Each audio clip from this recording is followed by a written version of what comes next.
You think you know what fear sounds like. You think it's screaming, footsteps behind you, branches snapping in the dark, something chasing you that you can outrun if you're fast enough or smart enough or lucky enough. That's not what happened out there. Out there, the worst part was that it sounded like us. Not similar, not close, not something pretending badly. I mean perfect, exact voices. The kind that crawl into your chest and make your body react before your mind can even question it. Because when you hear someone you trust calling your name, you don't hesitate, you answer. That was the first mistake.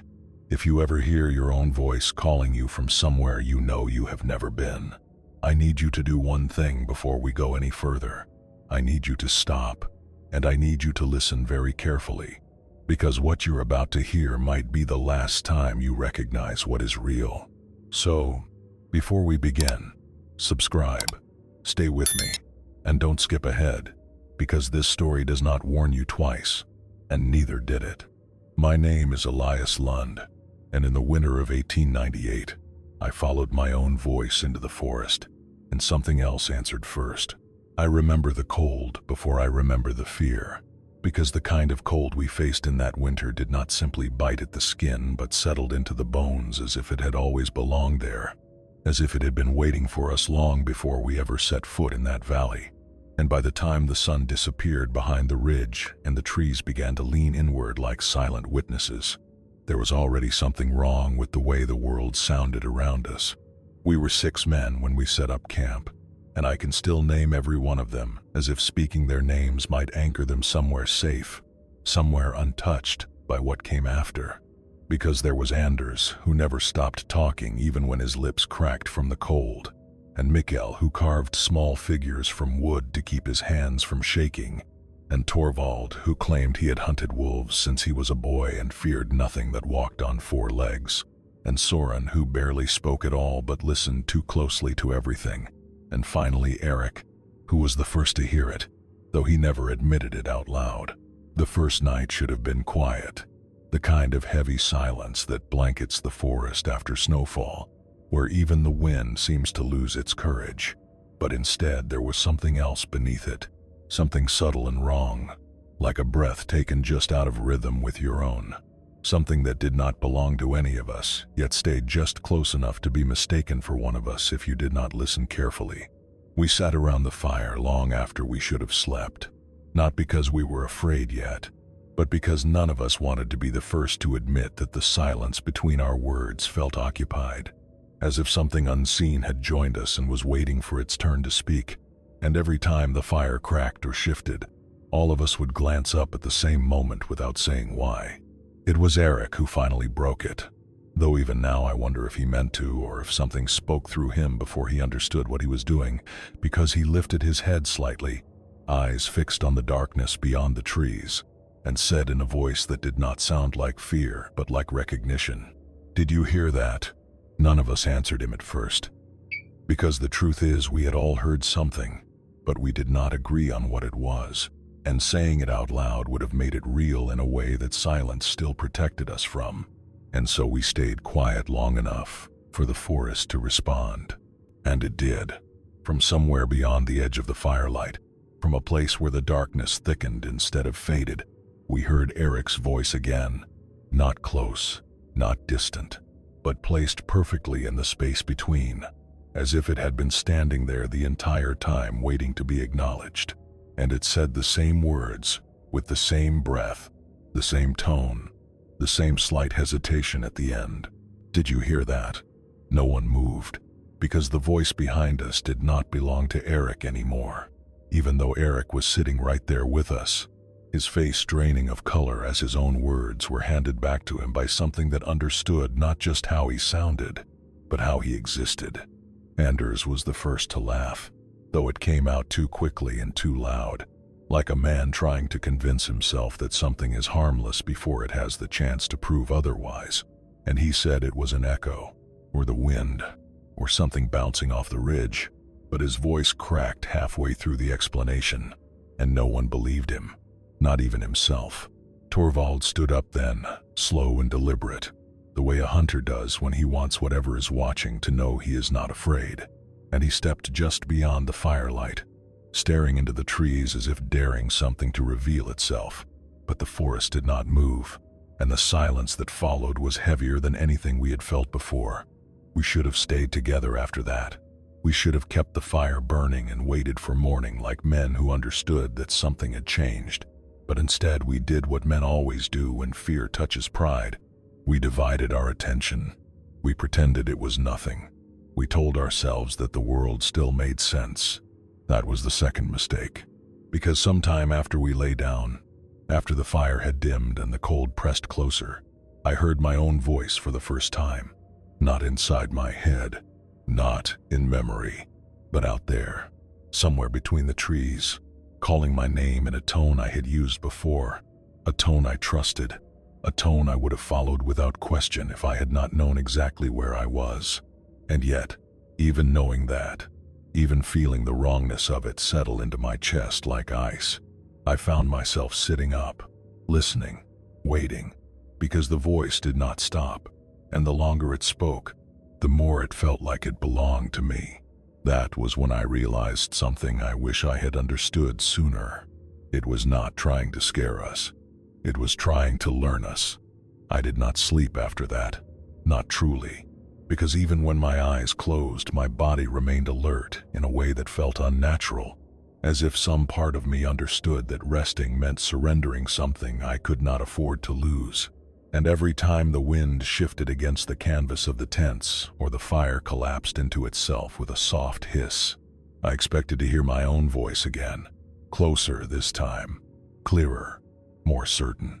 Morning did not bring relief the way it should have, because the light that crept over the ridge did not feel like safety but like exposure, as if whatever had spoken to us in the dark had not left, but simply changed the way it watched. And when we stepped out into the pale, frozen clearing, none of us spoke at first, because we were all listening for something we did not want to hear again. It was Soren who noticed the tracks, though calling them tracks feels wrong even now, because they did not behave the way tracks should. They did not begin or end in any place that made sense, and they did not follow a path so much as appear in fragments, like pieces of movement that had been interrupted or rearranged. They circled the camp in uneven arcs, sometimes close enough that we should have heard something moving in the night, sometimes far enough that whatever made them should not have been able to see us clearly, and yet the spacing between them suggested intent, not wandering, not chance, but observation. Torvald crouched beside them, studying the impressions with a focus that bordered on denial, because I could see him trying to force them into something familiar, something he could name and therefore control. But the longer he looked, the more his expression shifted, not into fear exactly, but into something quieter and far more dangerous. Confusion. "These are wrong," he said finally, and the way he spoke those words made it clear that he did not mean unusual or rare. He meant impossible. The prints were too deep in places where the ground should have been firm, and too shallow where the snow had drifted high, and the spacing between them changed without any transition, as if whatever had made them did not move in a consistent way, or did not need to. And then Anders found something else. At the far edge of the clearing, where the trees grew closer together and the light struggled to reach the ground, there were marks in the snow that looked at first like someone had dragged something heavy, long lines cutting through the surface in parallel strokes. But when we followed them a few steps further, we realized they were not drag marks. They were where something had stood still, over and over again, facing the camp, listening. No one said it out loud, but we all understood it at the same time, because the shape of those impressions, the depth of them, the way they repeated in a pattern that did not belong to any animal we knew, suggested that whatever had been out there had not been passing through. It had been waiting, watching us speak, watching us move, watching us exist long enough to understand how to become us. That was when Eric finally spoke again, his voice quieter now, as if he was afraid of being heard by something that had already proven it could answer him. And he said that he had heard it before the night we all did, that he had heard his own voice earlier, deeper in the forest, calling him from a place he had never been. He said he had followed it.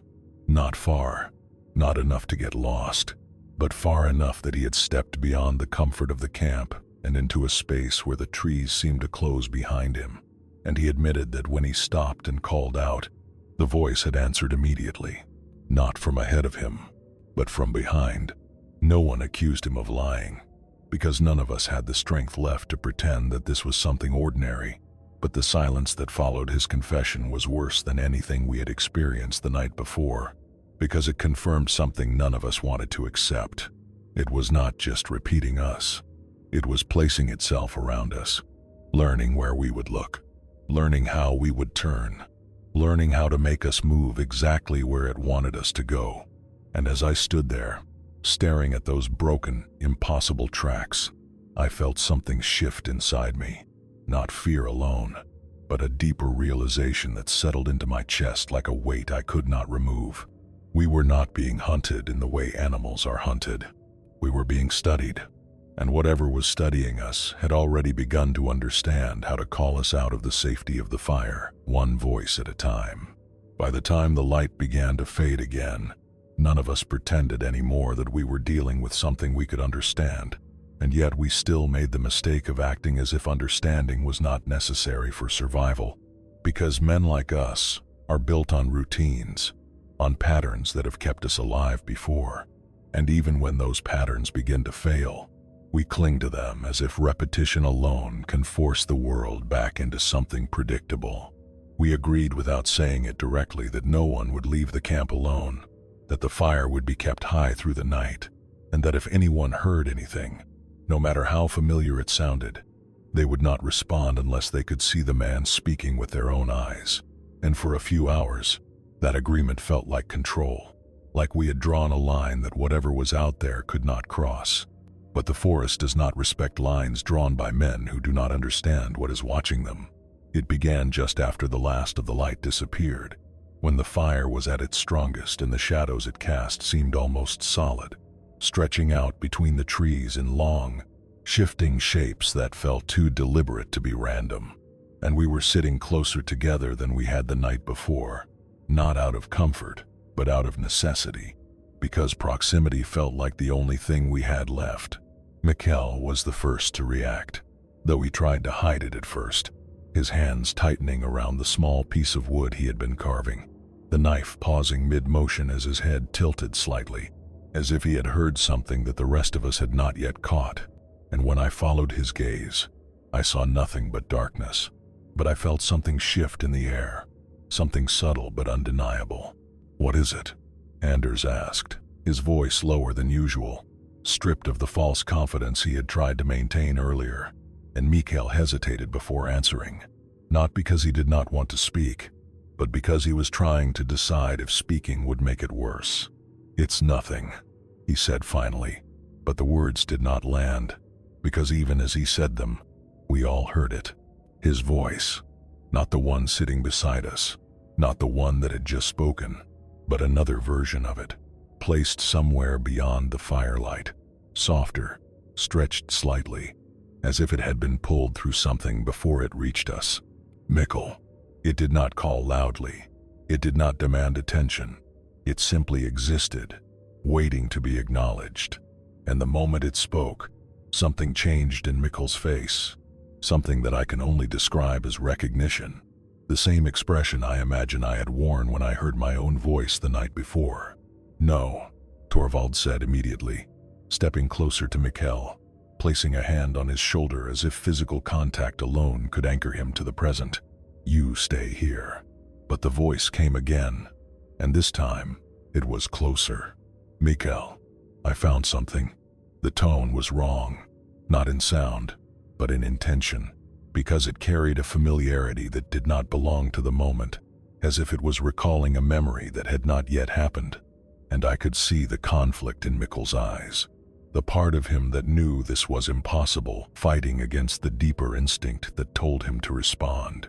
"That's not me," Mikuel whispered, but even as he said it, his body leaned forward slightly, drawn toward the edge of the firelight as if something unseen was pulling him. And then the voice changed. It was still Mikuel's voice, still perfect, still exact, but now it carried something else beneath it, something layered so carefully that you would miss it if you were not already afraid. Urgency. Mikuel, please. The word landed differently, heavier, more human, more desperate, and that was all it took, because whatever was out there had learned something critical. It had learned how we care.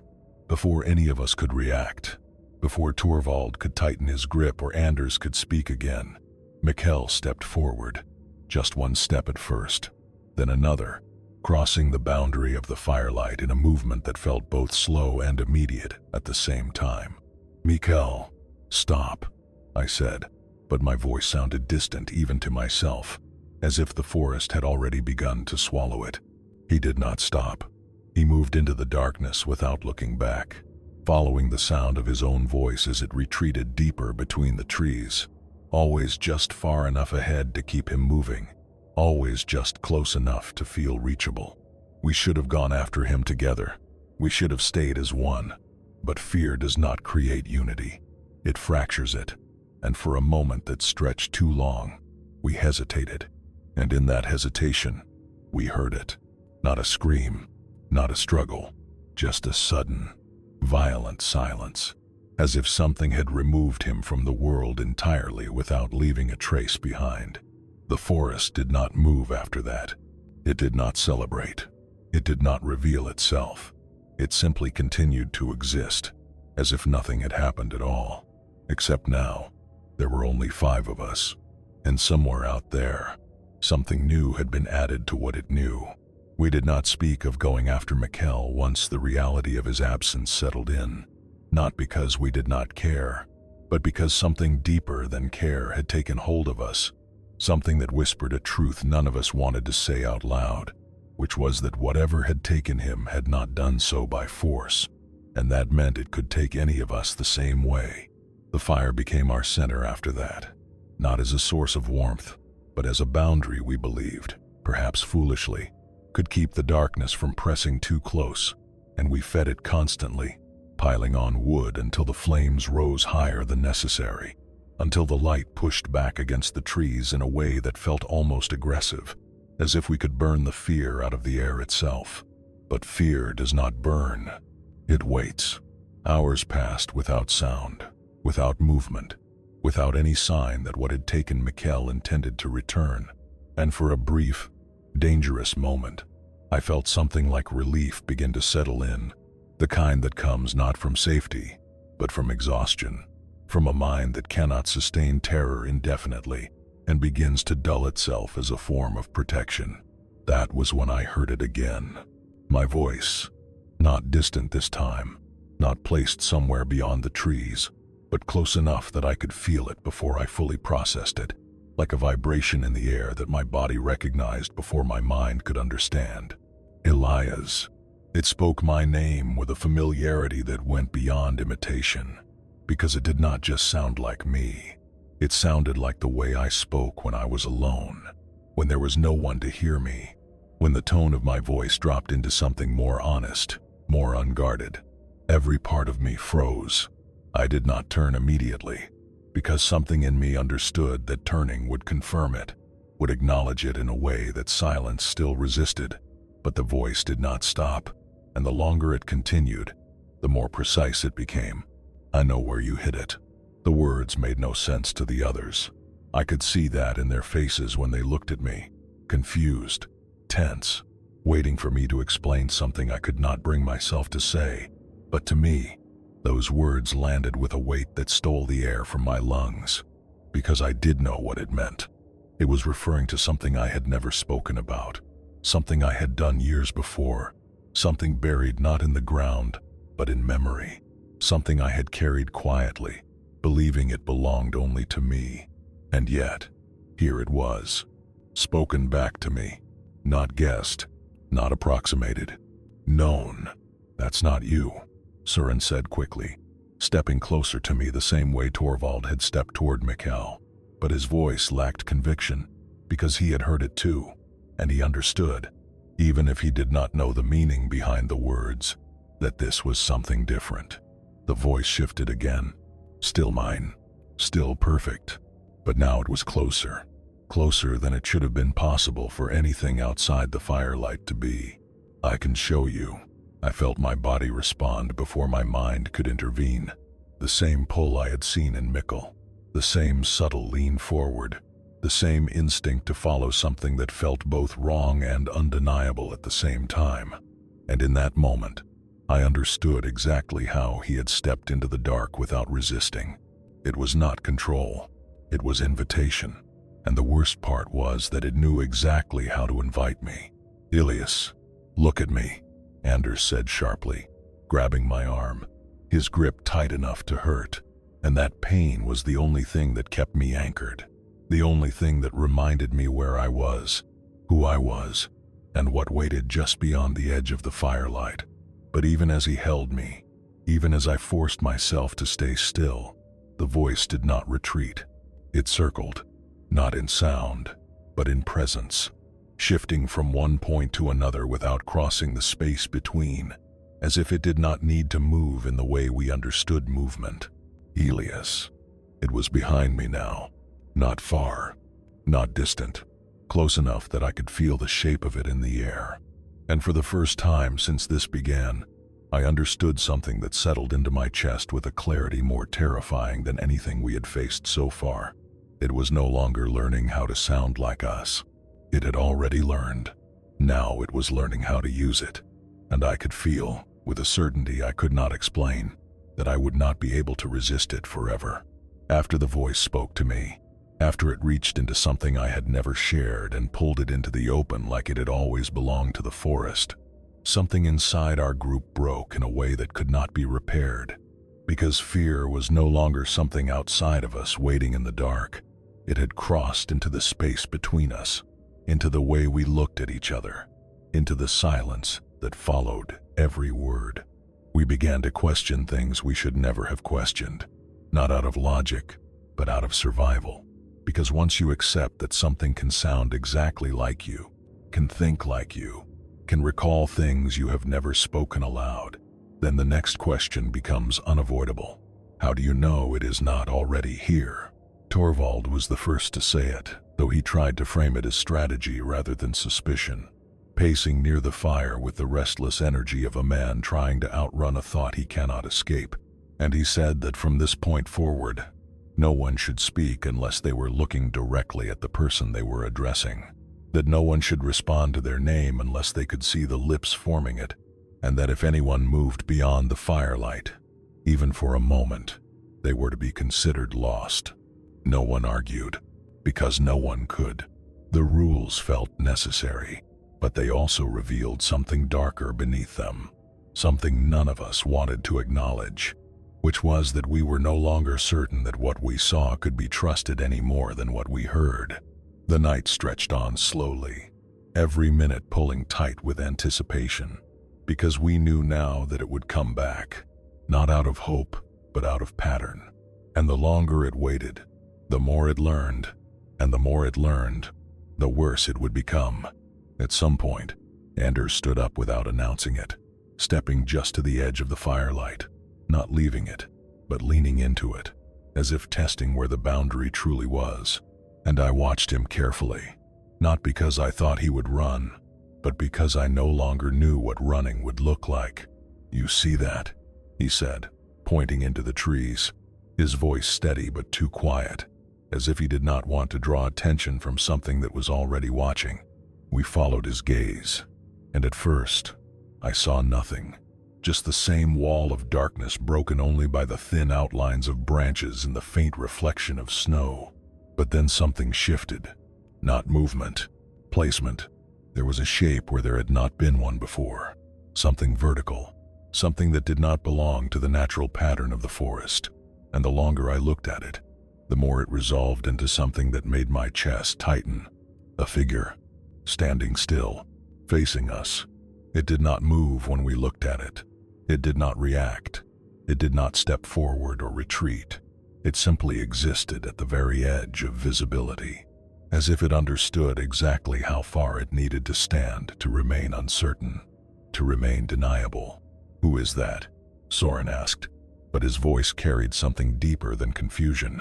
It carried fear, because the shape was roughly the size of a man, and we were all here. A silence fell over us that felt heavier than anything before it, because this was new.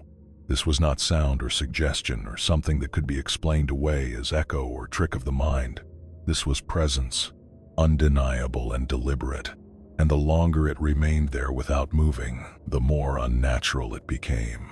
And then it shifted, not forward, not back, but slightly to the side, just enough that the firelight caught something on its surface, something pale, something that resembled a face, and for a fraction of a second, I thought I recognized it.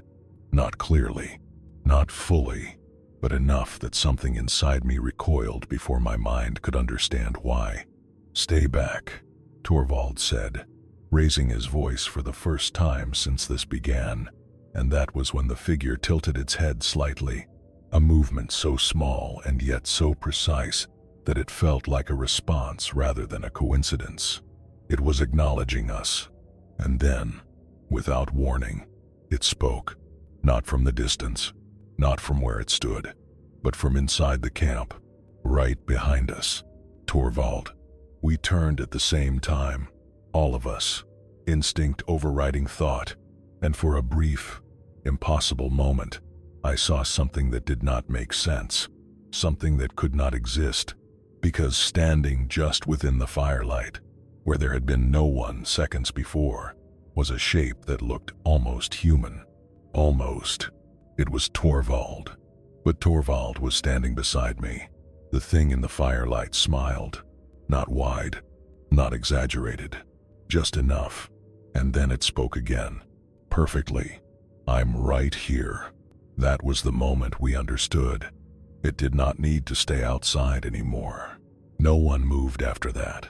Not because we did not want to, but because movement suddenly felt like a decision we could not afford to make without certainty. And certainty had already been taken from us in a way that left every instinct fractured and unreliable. There were two of him, one standing beside me, breathing, solid, real in every way that mattered, and one standing across the fire, identical in posture, identical in expression, identical in the small details that make a person who they are, from the way his shoulders sat slightly uneven to the scar near his jaw that caught the light at just the right angle. If one of them was wrong, then wrong had learned how to become perfect. Torvald did not speak at first, and I could feel the tension in his body beside me, the way his muscles tightened not in preparation to attack, but in resistance to something deeper, something more terrifying than any physical threat. "How many of you are there?" he asked finally, his voice low, controlled, but carrying something beneath it that I had never heard from him before. Uncertainty. The other Torvald did not answer immediately. It simply looked at him, studied him, and then, slowly, it took a step forward, into the light. The movement was smooth, almost careful, as if it understood that sudden actions might break whatever illusion it was maintaining. And when it stopped, it was close enough now that we could see every detail clearly, every line of his face, every shadow, every reflection in his eyes. There was nothing wrong with it, nothing we could point to and say this is not him, and that was what made it unbearable. "I am you," it said, and the words landed with a weight that did not come from their meaning, but from the way they were spoken, because it was not claiming identity. It was stating function. It was not pretending to be Torvald. It was using him. "That's not possible," Anders said quickly, but his voice lacked force, lacked conviction, because even as he spoke, he could not stop staring at the thing across from us, could not stop searching for something, anything, that would separate it from the man he knew. The thing tilted its head again, a small movement, familiar, learned. "You left him," it said, and this time it was not speaking to Torvald. It was speaking to all of us. its gaze moving slowly from one face to another, lingering just long enough to feel intentional. "Mikuel is cold." The words hit like a physical blow, not because of what they said, but because of how they said it, because the tone carried something new, something that had not been present before. Emotion. Not real, not genuine, but practiced, and that was worse. "You don't know that," Soren said, but his voice shook, betraying the doubt that had already begun to take root. The thing smiled again, slightly wider this time. "I heard him," it said, and then, without warning, it changed. Not its form, not its face, but its voice. It became Mikuel. Perfect. Broken. Cold. "Why didn't you come for me?" The sound tore through the camp in a way nothing else had, because it was no longer just imitation. It was memory. It was regret. It was everything we had been trying not to think about, given form and voice and placed directly in front of us with no way to escape it. And in that moment, I understood something with absolute clarity. It was not just learning us. It was using everything we carried inside ourselves against us. And if it could do that, if it could reach into what we feared, what we regretted, what we had lost, then it did not need to chase us into the forest. It only needed to wait, because sooner or later, one of us would follow it willingly. And when that happened, there would be nothing left of us that it did not already know how to become. After it spoke in Mikuel's voice, after it reached into something we had all been trying to bury and forced it into the open, something shifted in the fire itself, not physically at first, but in the way we began to look at it. Because what had once been a boundary now felt uncertain, like a line drawn in sand that something patient could step over without disturbing it. No one gave the order, but we all stepped back at the same time, widening the circle, increasing the distance between us as if space itself could create safety. But distance only made it worse, because now there were gaps, spaces where something could stand without being seen immediately, spaces where a voice could emerge without a body. "There's only one way this works," Torvald said, his voice rough now, stripped of the authority it once carried, because even he understood that authority meant nothing when you could not define what you were facing. And he turned slowly, looking at each of us as if committing our faces to memory, or perhaps checking them against something only he could see. "We stay where we are," he continued. "No one moves, no one turns unless we all turn, and no one speaks unless we agree on it first." It sounded like control, it sounded like structure, but underneath it, there was something else, a quiet admission that we no longer trusted what we saw or heard enough to act independently. The thing across the fire watched all of this without interrupting, without reacting in any obvious way, but I could feel it, the way its presence pressed into the space between us, the way it seemed to absorb everything we were doing, every decision, every hesitation, every glance. It was learning faster now, not just how we sounded, not just how we looked, but how we behaved when we were afraid. And then it did something that I still cannot explain, something that did not make sense in the way the rest of this did, because up until that point, everything it had done had followed a pattern, had built upon something we understood, even if only partially. But this was different. It stepped into the fire, not fully, not boldly, but enough. One foot moved forward, crossing the edge of the flames, and for a moment I expected resistance, pain, some reaction that would reveal it as something bound by the same rules as us. But there was nothing. No sound, no change. The fire bent. That is the only way I can describe it. The flames did not consume. They curved, shifting slightly around the shape of its leg as if they had been instructed to move aside. And in that moment, something inside me broke in a way that I do not think can ever be repaired. Because if the fire could not stop it, then nothing we understood could. "It's not real," Anders said suddenly, too quickly, too forcefully, and I could see the desperation in him, the need to attach this to something, anything that could be explained away. And before anyone could stop him, He stepped forward. "Don't," Soren said. But Anders did not listen.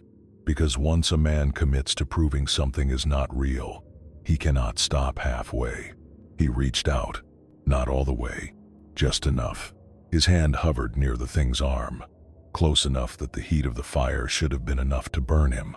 But he did not seem to feel it, or did not care, because his focus was entirely on what stood in front of him. "This is not possible," he whispered, and then he touched it. Nothing happened. No recoil. No reaction. No sound. For a single, fragile second, it seemed like he had proven something, like the world had snapped back into place, and whatever this was had been exposed as something harmless, something empty, and then it moved, not away from him, toward him. Slow, precise, deliberate. It leaned in just enough that its face came close to his, close enough that if it had been real, if it had been human, it would have felt like intimacy. And then it spoke, in Anders' voice. "You shouldn't have done that." The words came from both of them at the same time, from the thing, and from Anders himself, and for a moment that stretched too long, they stood there, mirror and reflection, voice and echo, until something subtle changed in Anders' expression, something that I did not recognize until it was too late. Recognition, not of the thing, but of himself. And then Anders smiled, not like himself, not like a man who had just proven something, but like something that had just learned how. We did not notice it immediately, and that was what made it worse. Because if something happens slowly enough, if it changes in increments too small to trigger alarm, the mind accepts it before it questions it, and by the time you realize something is wrong, it is already too late to return to the moment before it began. Anders stepped back from the thing as if nothing had happened, as if the moment we had just witnessed had not fractured the last piece of certainty we had left. And when he turned toward us, his expression was calm, steady, almost reassuring in a way that felt completely out of place. "It's nothing," he said, echoing the words Mikuel had used before everything began to fall apart. And that alone should have been enough. That repetition, that pattern. But we were already too deep, already too exhausted to react to anything that did not immediately threaten us.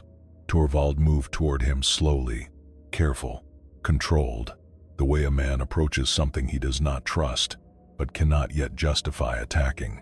And he stopped, just short of touching him, studying his face with an intensity that bordered on desperation.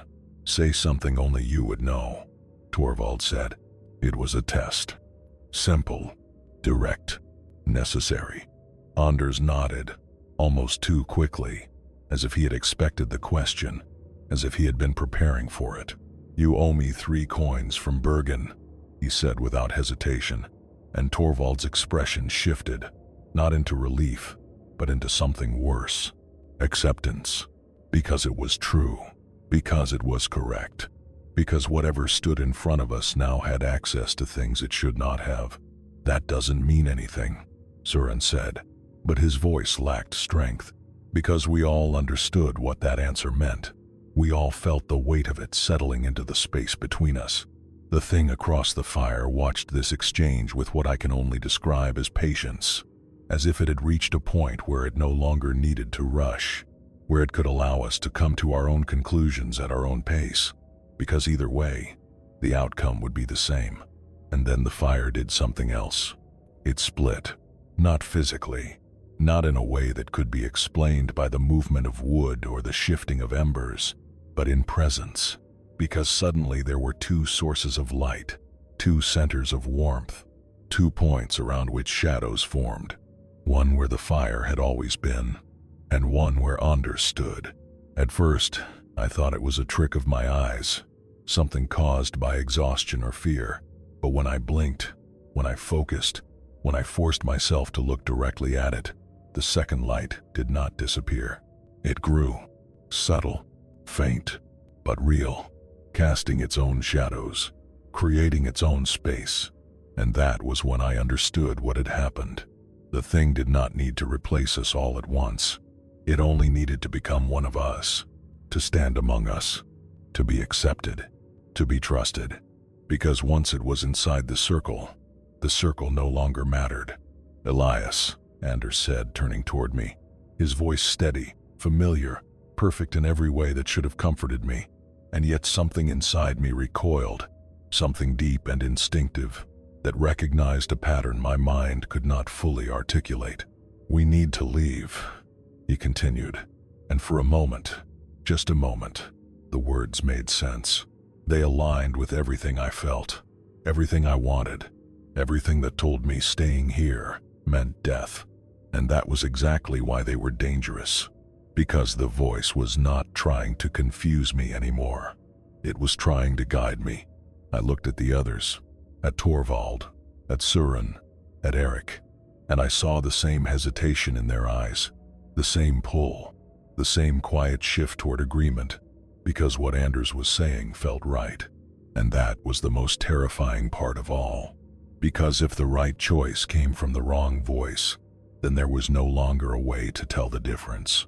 And somewhere beyond the edge of the light, in the darkness that had never truly left us, I could feel something watching, something waiting, something that did not need to rush anymore, because it was already inside.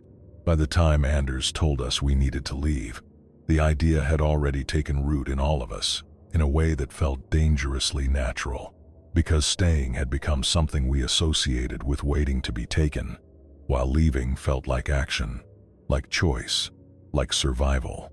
And that alone should have told me something was wrong, because nothing about what we were facing respected the difference between those two things anymore. We did not argue for long. That is what I keep coming back to when I think about it now. The speed with which we agreed, the way our resistance collapsed, not under pressure, but under something far worse. Relief. Relief at the thought of movement. Relief at the idea of doing something other than waiting. Relief that someone, even if it was Anders, had spoken with certainty. We gathered what we could, though the act itself felt hollow, pointless, because supplies did not matter, when the threat was not something you could see or outrun. But we needed the ritual of it, the illusion of preparation. And when we finally stepped away from the fire, when we crossed that invisible boundary we had clung to for so long, I felt something inside me hesitate in a way I could not explain.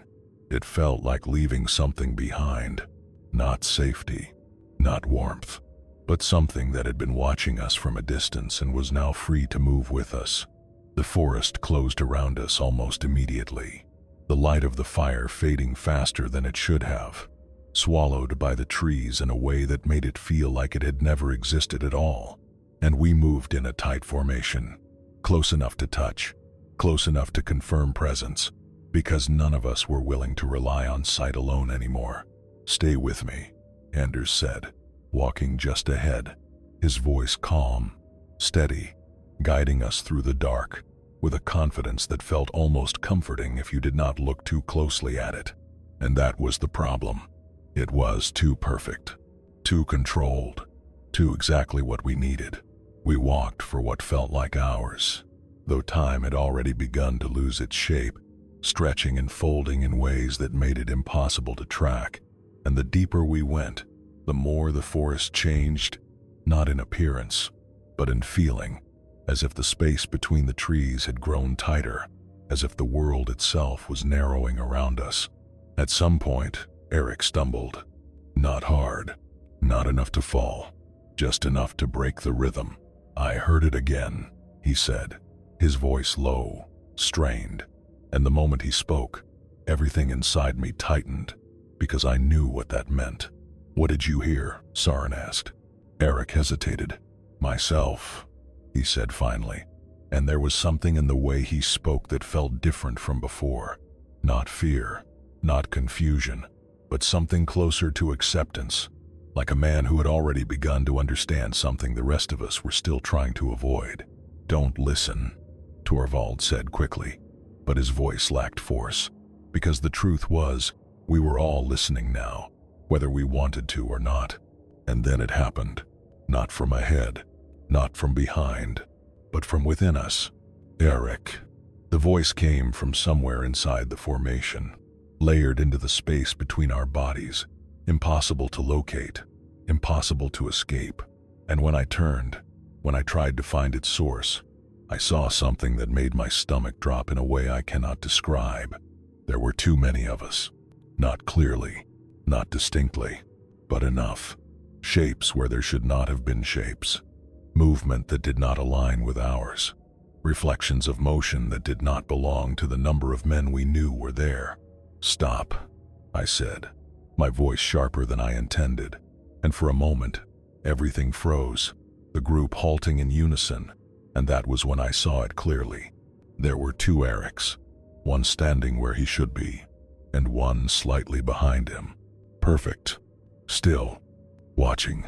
"No," Søren whispered, but it was too late, because the second Eric stepped forward, closing the distance in a movement so smooth it felt like it had always been part of the group, and when it reached him, when it stood close enough that their shoulders nearly touched, it did not attack. It leaned in, close, familiar, and then it spoke, in Eric's voice. "You should have followed me sooner." Eric did not scream. He did not run. He turned, slowly, as if responding to something he had been waiting for. And then, without looking at us, without hesitation, he stepped out of the formation and into the dark. No one followed, because this time, we understood. It did not need to take us. It only needed to become the voice we trusted most, and eventually, we would choose to leave. After Eric disappeared, after the forest closed behind him in that quiet, unnatural way that erased presence instead of reacting to it, there was nothing left of our group except movement and breath, because speech had become something dangerous, something that could no longer be trusted to belong to us. We walked in silence after that, not because we chose to, but because we had learned, or at least, we thought we had. Anders continued to lead, his pace steady, his direction unwavering, and with every step, something inside me pulled tighter, not toward him, but away from him, because the more I watched him, the more something in his movement began to feel wrong. Subtle, small, but present. He never hesitated. Not once. Not even when the terrain shifted, when the trees thickened, when the ground dipped or rose unexpectedly. And that alone should have told me something, because no man moves through an unfamiliar forest without pause, without adjustment, without uncertainty, unless he already knows where he is going, or unless the forest is no longer unfamiliar to him. "Stop," I said again, louder this time, forcing the word out before I could question it, and Anders halted immediately, turning toward me with that same calm expression, that same steady presence that had guided us this far. "What is it?" he asked. The voice was perfect, exactly as it should be, and that was the problem. "You haven't asked once where we're going," I said, my eyes fixed on him, searching for something, anything that would confirm what I was beginning to understand. He smiled, not wide, not exaggerated, just enough, the same way it had before. "I don't need to," he said, and in that moment, everything aligned. Every word, every movement, every choice. It was never about leading us out. It was about leading us away. "You're not Anders," Søren said, his voice barely more than a breath, but it did not matter, because the truth had already settled into the space between us. The thing tilted its head slightly. Familiar, learned, and then, slowly, deliberately, it stepped closer. "I was," it said, not defensive, not denying, simply stating, "I am what you follow." The words did not echo. They did not distort. They landed exactly as intended. And that was when I understood the final piece of it, the thing that had been building since the first night, the thing we had been too afraid to fully accept. It was not hunting us in the way we thought. It was guiding us, shaping us, turning us into something predictable, something that could be called, something that would come. Søren stepped back, just one step, but it was enough, because the moment he moved, the thing moved with him, not chasing, not lunging, matching, mirroring, perfectly. You don't need all of us, I said, the words coming from somewhere deeper than thought, somewhere instinctive, desperate, because I could feel it now. The pattern, the selection, the way it did not rush, the way it allowed us to fall apart one by one. It looked at me then, directly, for the first time, and I felt something inside my chest tighten in a way that made it hard to breathe, because the expression it wore, the way it held my gaze, carried something I had not expected. Recognition. Yes, it said, and then it spoke in my voice. Perfect. Exact. I only need one. The forest went silent. Not the kind of silence we had heard before. Not the heavy quiet of snowfall or the absence of wind, but something absolute, something complete, as if the world itself had stepped back to make room for what came next. Saren ran. I did not see where. I did not hear how far. Becca used the moment he moved. The thing did not follow him. It stayed with me. And that was when I realized something that settled into my bones with a certainty I could not escape. It had already chosen. My name is Elias Lund. I am telling you this now, because I need you to understand something before you decide what you believe about this story, before you decide what is real and what is not, before you convince yourself that this is just another tale meant to unsettle you for a few minutes before you move on. I walked out of that forest, alone. At least, that is what I thought. But sometimes, when I speak, when I hear my own voice echo back to me in places where it should not exist, I wonder if I was the one who made it out, or if something else learned me well enough to tell you this story instead. If you made it this far, then you already know this wasn't just a story, because the moment you start listening for it, you start hearing things differently. So tonight, when everything is quiet, when your name is spoken, just make sure you know exactly where it's coming from. And if something ever calls you in your own voice, don't answer. If this got under your skin, subscribe now, because the next story goes even deeper. And trust me, some things don't stay on screen. Tell me in the comments, would you follow your own voice?